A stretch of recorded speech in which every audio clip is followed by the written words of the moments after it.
The Cancer Scammer. Written by E.G.Rand. The church spared no expense on its AV system. Clara Ann Parkway, blue eyes matching the scarf covering her head, smiled 8 feet tall over the congregation of Grace Baptist Community Church. They had a slideshow of pictures pulled from Clara Ann's Instagram and blog. Clara Ann with IVs in her arm. Clara Ann outside of the hospital's oncology department with her well-dressed husband. Clara Ann on the beach, dragging an IV drip. All followed by a QR code for the couple's donation site. The theme of Pastor Dean's sermon that morning was the importance of giving and the duty of Christians to care for the sick and needy. The QR code got a lot of use, as well as the collection basket, all going to help Clara Ann and Greg Parkway pay for their medical expenses. Neon flyers featuring the donation QR code had been hung up in the church since Clara Ann and Greg's arrival 6 months ago. But before the money changed hands, the collection basket was taken by Pam Hummel to count and record the donations. A loyal member of Grace Community Baptist Church for nearly 30 years, Pam Hummel was small, permed, and formidable. She took her job as church treasurer very seriously. While Pam counted the money, Clara Ann waited with Greg and Pastor Dean in the church's massive narthex. The room was filled with sunlight and heat. To Clara Ann, it felt like being trapped in an enormous jar left in the sun, like a bug scooped up by some kid and forgotten. The last stragglers of the congregation pulled out of the parking lot. Many stopped beforehand to kneel before Clara Ann and wish her a swift recovery. After what felt like an eternity, Pam Hummel emerged from the cool dark of the church's office. The house of God dwarfed Pam as she shuffled forward on low-heeled shoes. She held a fat, cream-colored check in one lacquered hand. Pam stopped before the trio and handed out the envelope, but just before Clara Ann Parkway reached out to grab it, Pam snapped her arm back. "Got a little hiccup with the paperwork." Pam was smiling, but Clara Ann saw a strange look in her eyes. "Silly me," Pam continued. "I just realized that we don't have the correct documents on file for you. Here at Grace Baptist Community Church, we keep exact records. We want to make sure every dime on the church's money goes where it's supposed to. Isn't that right, Pastor Dean?" Pastor Dean nodded, looking as confused as Clara Ann and Greg felt. "Well, I can't seem to find your Ruby Hill oncology card.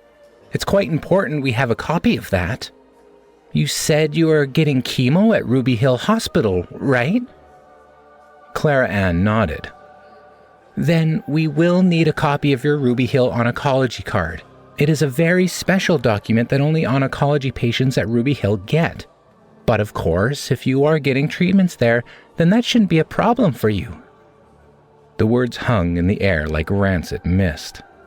Clara Ann glanced at the envelope in Pam's hand, then back at Pam's strange, forced smile. "No," said Clara Ann. "No, that shouldn't be a problem at all." Clara Ann had been the prettiest girl in her high school. She was something of a celebrity in her small town, the it girl to end all it girls. She became the cheerleading team captain almost by default. But she wasn't a bully. Clara Ann didn't have to be nasty to get what she wanted. As long as no one opposed her, Clara Ann's personality was smooth peanut butter, bland, sweet, and inoffensive. Everything changed when her cheerleading squad participated in a fundraiser for a neighborhood girl. The fundraiser was held on Clara Ann's high school football field, squarely in her turf. Clara Ann was primed to take front and center, all eyes on her. But she was not the center of attention that evening. It was an Indian summer, high temperatures well after nightfall. The whole town came out for the fundraiser. The aluminum bleachers groaned under the weight of the hamlet, a place with more pride than money.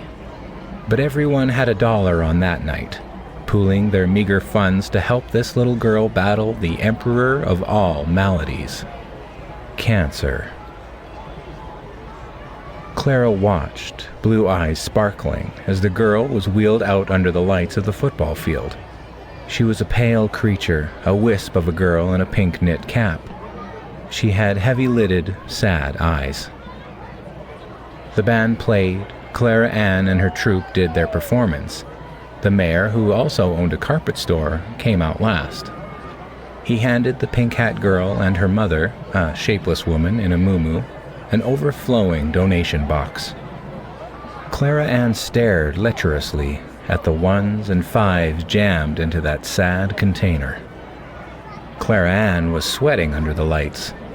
Not in a sexy sports magazine kind of way. The cheerleading routine was hard. She had been drilling with the girls for weeks. They had performed perfectly. And yet, no one looked at them.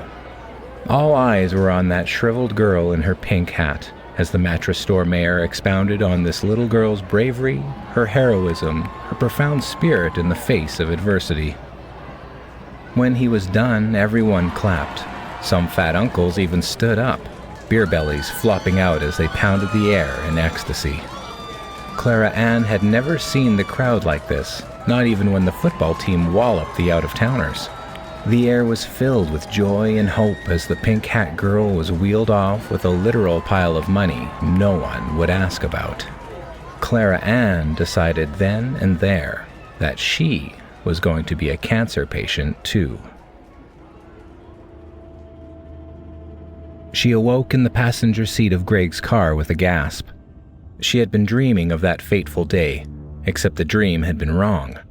It was she who had been in the wheelchair, and the little pink hat girl. "This shouldn't be that hard," said Greg.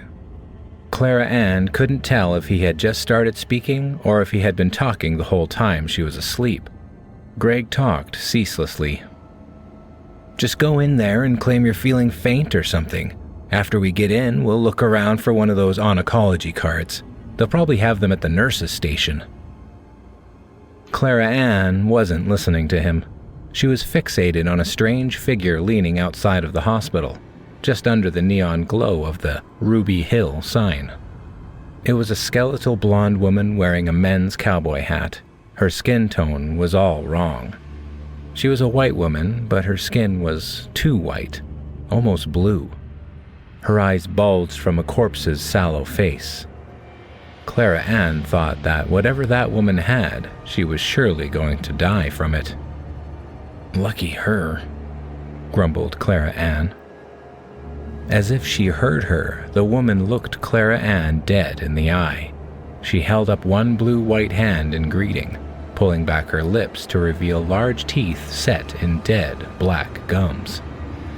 "We're going to need it." "Huh?" said Clara Ann, looking at Greg. When she looked back, the woman was gone. "I said, wait for me to get the wheelchair out of the back. We're going to need it if we want to be taken seriously. Honestly, I don't know why the church would need such a specific form. Shouldn't the scans and bills be enough?" Greg continued to spill words into the air as he rolled his wife through the doors of the hospital. After several hours of waiting, they were ushered into an examination room. As soon as the door clicked shut behind the tired administrator, Greg and Clara Ann snuck out. They took their usual route, heading towards the oncology wing of the hospital. Not one to waste a trip, Greg snapped a few photos of Clara Ann sitting in her wheelchair before the oncology sign, looking sick but hopeful. It was a practiced expression and one that Clara Ann had mastered. All they had to do was wait for the nurse's shift to end. Then, during the changing of the guards, they could rifle through the desk for the forms they needed. They were just about to act when a familiar voice cut through the air. "Excuse me, what are you doing? I thought I told you people to stay away from here." It was Dr. Yu. Clara Ann groaned. Dr. Yu was her worst enemy. He was technically an RN, but he ran the floor and guarded the oncology wing like a dragon. With his pink scrubs and eagle's eye, he had been suspicious of Clara Ann since day one, never letting her pass the nurse's station. Greg, always the charmer, tried to smooth things over. "Hey, Dr. Yu!" He beamed as if they were old friends. "Just taking Clara Ann for a little walkabout. Say, is this the nurse's station? I was just wondering if I could get a look at one of those Ruby Hill oncology cards. You see, my sister..." Dr. Yu did not let them finish. With shocking strength, he grabbed the handles of Clara Ann's wheelchair, driving it with so much force that he almost dumped her out onto the polished floor. "You are not getting a Ruby Hill oncology card. They are only for people who have cancer." Dr. Yu let the point hang in the air as he shoved Clara Ann towards the hospital exit.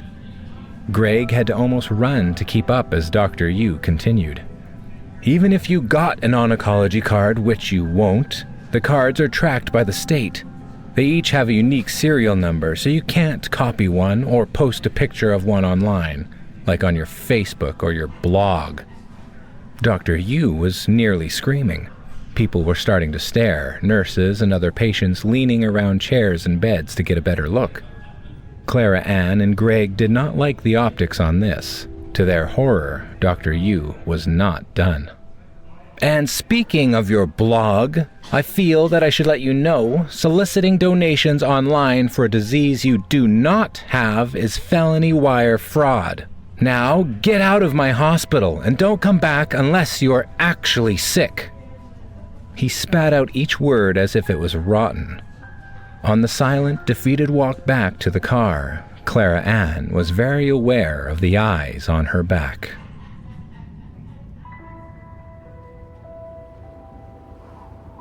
Greg paced the linoleum of their rented townhouse, a place carefully chosen for appearances.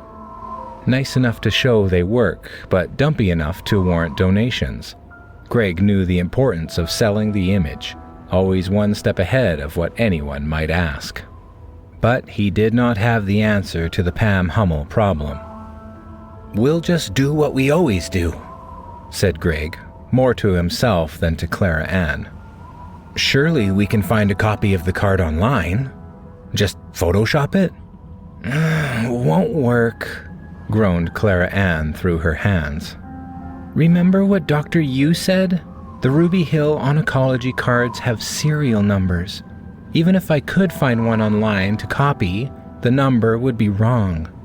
Do you really think they're going to take it to Ruby Hill and check?" Clara Ann didn't answer. She just stared at him. Outside, the sun bore down like an accusation, hot wind casting the room in burnt colors. Greg's face was white. He hadn't looked that scared since they found a wolf spider in their bathroom. Greg was practiced at his craft, and he could rip off anyone without batting an eye, but he was pathologically afraid of spiders. "We will have to leave town again," Greg whispered. "Won't that just prove we are guilty?" Clara Ann said. "They ask us for proof and we run away. Isn't that the same thing as admitting guilt?" Admitting that you lied. The thought covered Clara Ann in a cold sweat. "Well, we don't have the oncology whatever," snapped Greg. "And we need that money. I say we just keep going, go to church and say we forgot to bring it. Maybe that dusty old bitch will forget." Clara Ann thought of Pam's determined face, her disgusted glare. There was something righteous and awful twisting behind Pam Hummel's eyes. She knew the truth. "What about Dr. Yu? He basically threatened us with legal action."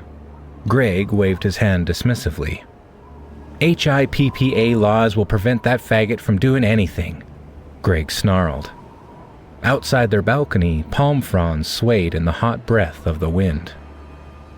"What if someone from the church sues?" Greg grunted dismissively. "Why would they? They'll all talk about forgiveness, pat themselves on the back, and forget all about it. I mean, you've seen that parking lot. It's not like that crowd is hurting for money." Clara Ann bit her lip. She wished she had Greg's confidence. Greg had not looked in Pam's eyes the way she had. There was determination there. That woman was a bloodhound. She was not going to let this go. Greg was off on his own, ranting and raving about the wealthy elites, how a few $1,000s was nothing to them. It wasn't just a few thousand. Clara Ann did their bookkeeping, and she knew that it had been more like tens of thousands of dollars, hundreds maybe. And that was just donations from the blog and checks from the church. That number didn't include the gift cards, the cash, the massive discounts. A cursory look at their bank activity would show a couple spending freely on luxury items with plenty to spare. An intrusive thought piped up, reminding Clara Ann that their bank activity would be the first thing audited when they were accused of wire fraud.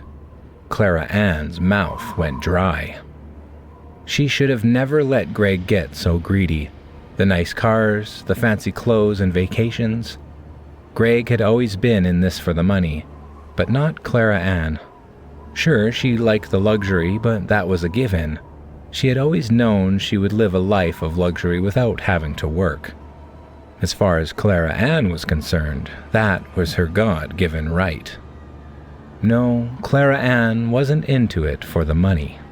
Clara Ann believed she provided a service to these churchgoers, people who want to do good in a way that didn't inconvenience them too much. When she rolled into the church, a beautiful woman in a wheelchair with a bald head, she gave them revelation. The nasty, intrusive thought came back, now with an image. Clara Ann in shackles and cuffs, standing up in a courtroom without the assistance of a wheelchair, wearing an enormous orange jumpsuit, a shiny crop of hair adorning her head. She saw Pam Hummel and Dr. Yu's face as the judge announced to the entire courtroom that Clara Ann was a liar, a proven liar. Clara Ann felt a scream rattle her teeth. The spinning claustrophobia was back. Her throat felt like it was full of cotton. Outside, the dust storm whipped and palms tapped against the window like the drum of impatient fingernails.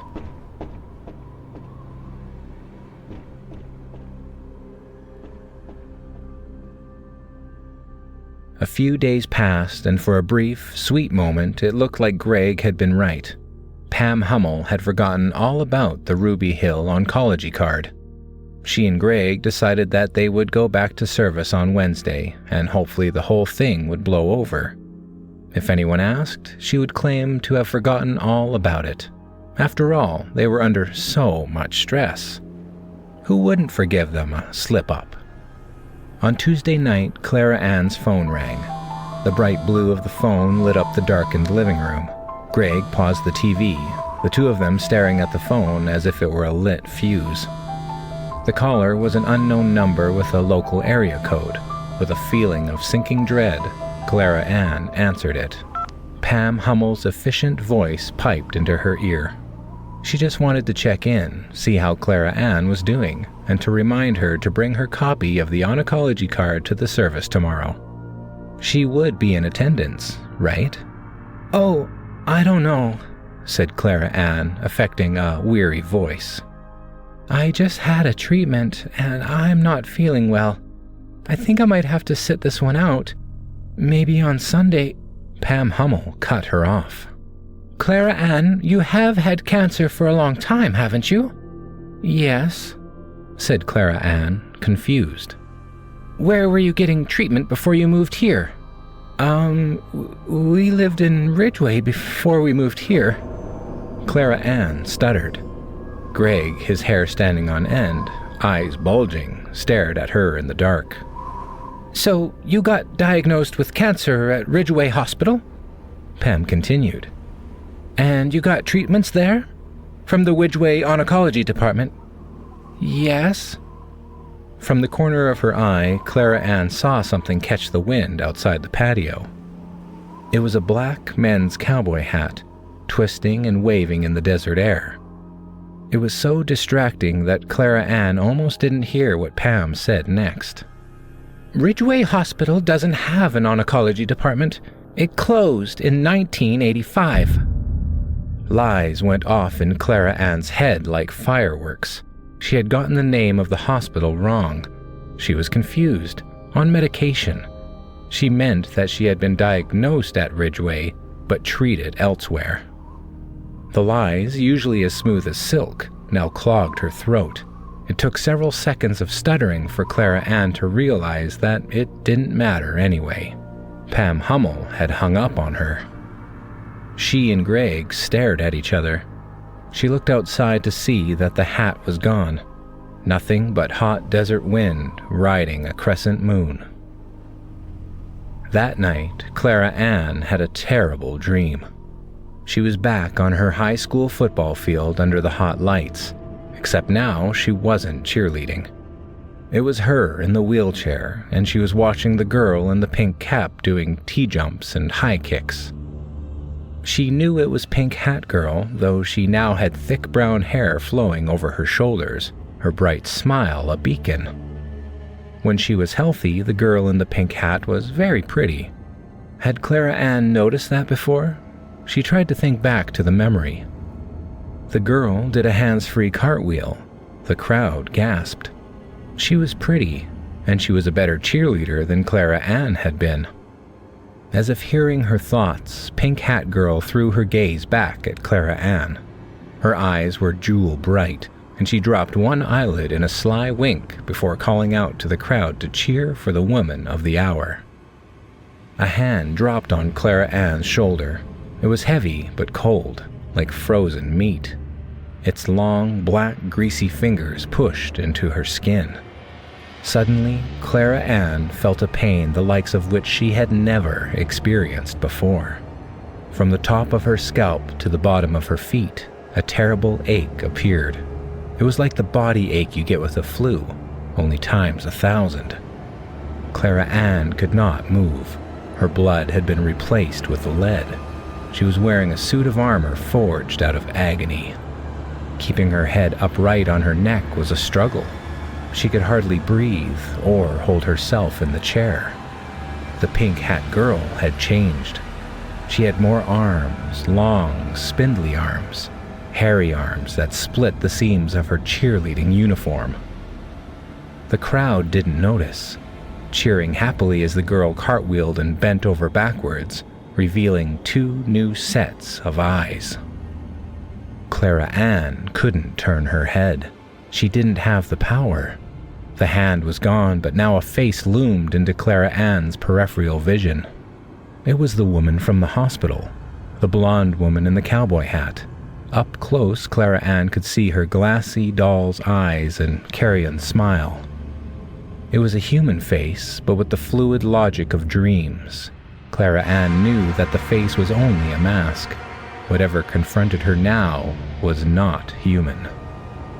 Clara Ann saw a spider struggling to escape from between the mask's dead blue teeth. The face loomed towards her on a long, wet black neck, wiggling in the air like seaweed in the tide. The neck stretched back behind her to some terrible mass that Clara Ann could not see but could sense, even through her newfound pain. The lights felt hot, too bright. The roar of the crowd seemed more ominous than cheery. Through chapped lips, Clara Ann whispered, "Help me." "Oh, but I did help you, darling." The voice did not come from the face's mouth, but from somewhere inside Clara Ann's head. It was a bright, false voice, slightly southern and female, the kind of voice you hear on a pre-recorded phone line. "I was right there outside that hospital, and I heard what you needed. You needed a way out of your jam. Well, lucky you. Mr. Morningstar brought you one." The face's mouth dropped open, and fat, hairy spiders poured out. They crawled up Clara Ann's lap. She could feel their light legs scratching up her arms, onto her neck and face. She tried to jump up, but she could not move. Her body was a painful anchor. Just then, one of the spiders bit into her chest. Hard. Suddenly, all the others began to bite, to pull open her skin and crawl inside her very flesh. Clara Ann twisted and screamed, but she was too weak to get away. The hot lights burned as the spiders burrowed into her. All the while, the masked voice spoke in her head. Ain't it a bitch to get what you want?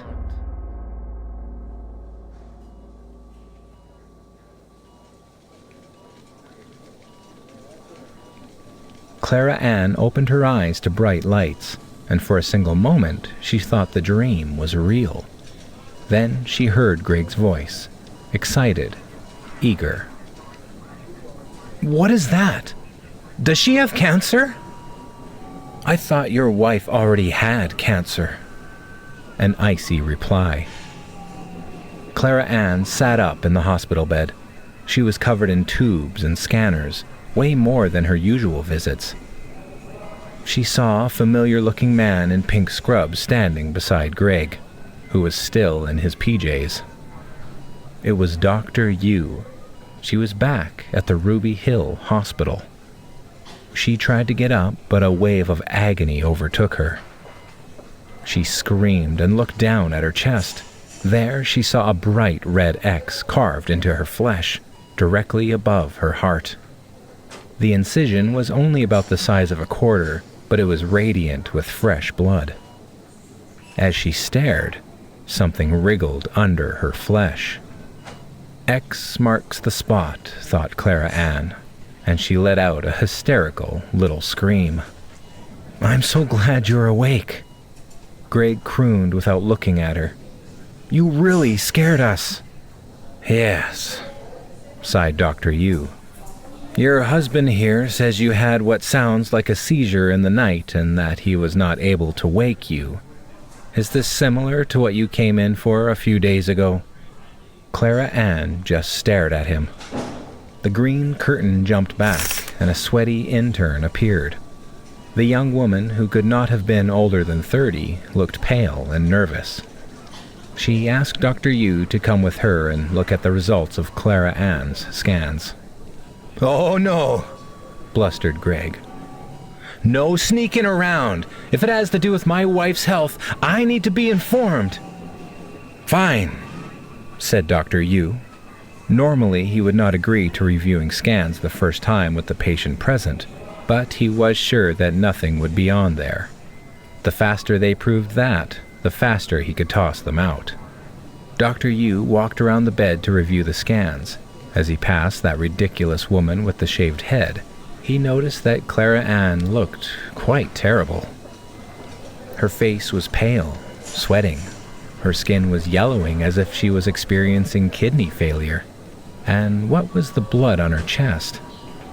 The spot appeared to be growing, a dark finger of blood drawing down her hospital gown. Dr. Yu put the X-ray on the light box and nearly screamed. The left lung looked as healthy as it always did, but nestled in the upper lobe of the right lung was an eldritch black mass as big as a golf ball. You were just here. How could we have missed? Dr. Yu sputtered. It's cancer! Greg screamed, not even trying to hide his delight. The intern looked at him, horrified. Dr. Yu continued to stare at the scan as if it would provide more information, mouth agape. No one looked at Clara Ann. It's not, said the intern, who looked like she might vomit. This is not a tumor. It doesn't have the right edges. And it's translucent. See? She pointed to the black mass, and they could see that it was not a tumor. It was a sac, and wrapped up inside the dark package were tiny cells. Each cell contained a tangle of legs, a thorax, beady eyes. Your wife doesn't have cancer, the intern whispered. Behind her, Clara Ann coughed and gasped and began to scream.